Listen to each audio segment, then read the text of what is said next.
Alright guys, welcome back. Now in my previous videos you saw me using this fun wire stripper, and unfortunately I couldn't do it justice because I was using wires that were way too thin, and so I couldn't really show you guys how cool this thing is.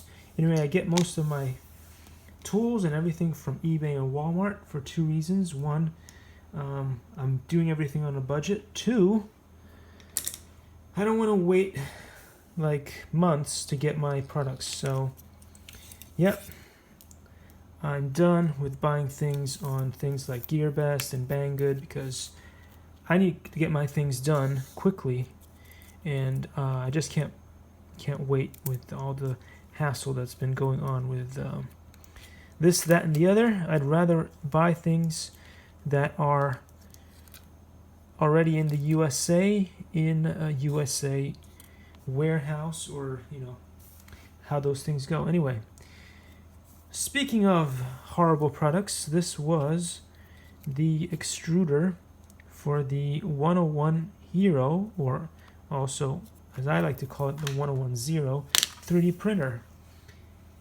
It was one of the worst products ever made, but it did have one decent thing, which is long wires that I can reuse for other projects. And so I'm going to do just that. Now this motor was terrible.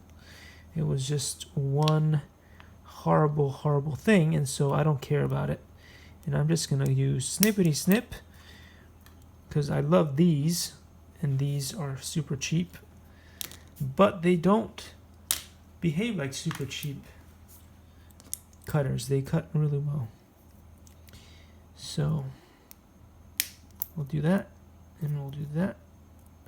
And I may keep this connector just in case it may become useful again someday. I don't know. I tend to keep all the stuff that I can reuse some other time in another project. And then, of course, there are bits and pieces that you have to throw away. But, these days, thanks to 3D printing, I can build a lot of stuff. And also, I'm working on figuring out how to create my own filament by recycling old plastic. Alright, now we're going to go with the smallest one again. I do believe this is the right size for the job. And sort of pinch it in there and turn. Whoopsie. Nothing to do with the tool, just to do with the tool holder here. The tool holder did not do a good job. The tool is fine. Oops. This makes me feel like Aladdin that time when Aladdin was at one of those shops and he was trying to buy something, and the seller was going, "It will not break, it will not break." Oh, it broke. Am I using the wrong size again? I'm pretty sure this is the right size. And I'm pretty sure I'm doing this wrong, which is what I do. I do it wrong, and then it fails. Now, I'm pretty sure this is going to work this time. Oh, what?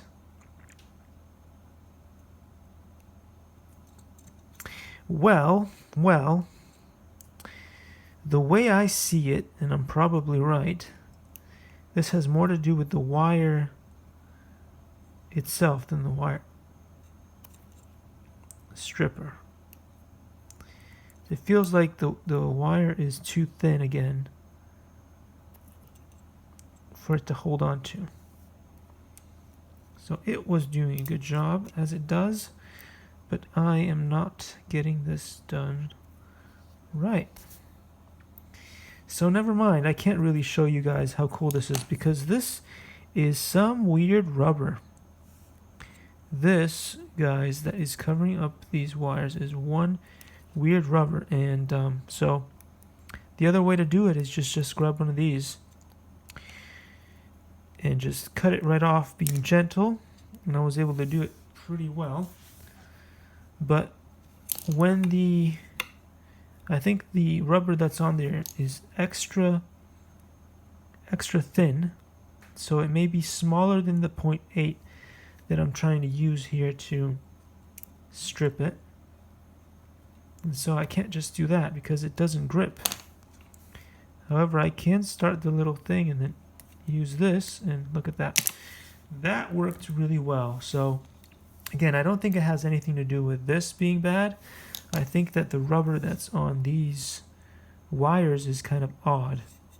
Anyway, thanks for watching, guys. Hope you enjoyed this video, and I will see you in the next one, where we will extend these wires because they couldn't reach to where I wanted to locate this cool little motor to push the boat. Anyway, thanks for watching, guys, and I'll see you in the next one.